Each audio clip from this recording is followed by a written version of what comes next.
Hai, salam dan bahagia Bapak Ibu Guru Penggerak. Perkenalkan, nama saya Monalisa Ponto, SPD, dari SD Negeri Kolongan Kalawat, calon guru penggerak Angkatan 9 Kabupaten Minahasa Utara. Saya akan menampilkan demonstrasi kontekstual modul 1.3 mengenai rancangan tindakan perubahan diri berdasarkan tahapan Bagja. Adapun tujuan pembelajaran dalam modul ini adalah yang pertama, CGP mempraktekkan penerapan paradigma inquiry apresiatif untuk mengidentifikasi potensi diri dan membuat kalimat prakarsa perubahannya.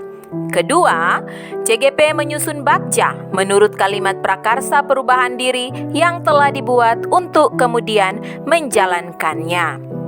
Nah, apa itu inquiry apresiatif?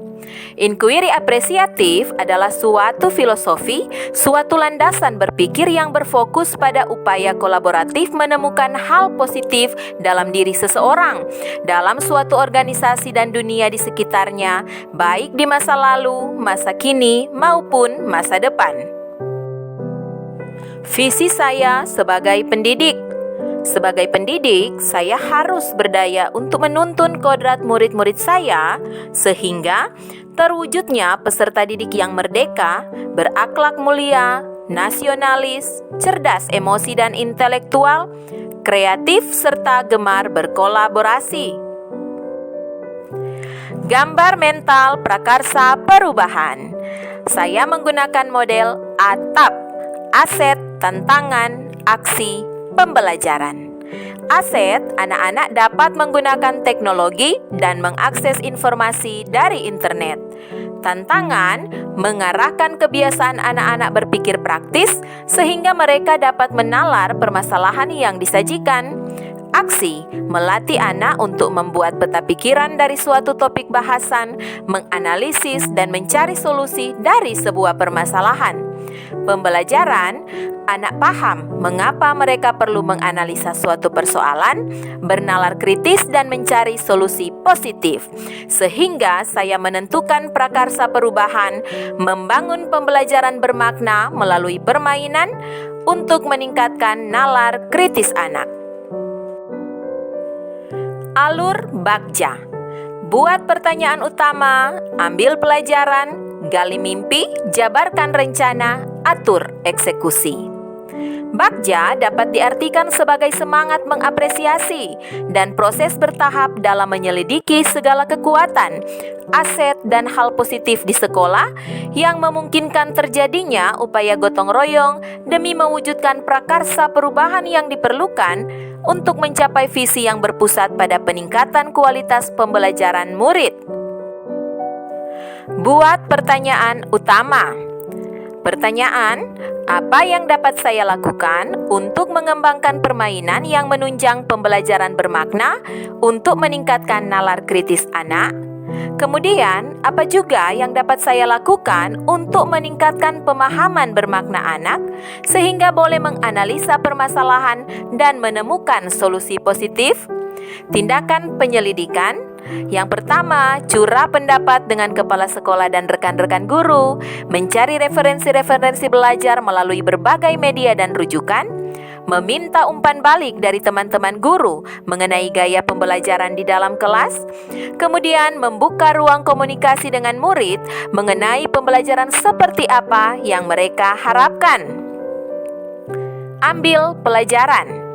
Pertanyaan, siapa sajakah teman-teman guru yang dapat membagikan pengalamannya mengenai menciptakan pembelajaran bermakna melalui permainan?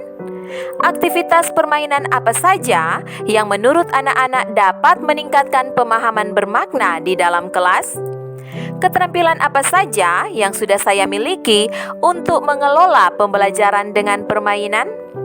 Tindakan penyelidikan. Mencari contoh nyata dari berbagai rujukan mengenai permainan-permainan dalam pembelajaran. Memberikan survei beragam permainan kepada murid dan orang tua. Melakukan refleksi diri untuk lebih mengenali potensi saya dalam menuntun pembelajaran anak melalui permainan. Gali mimpi.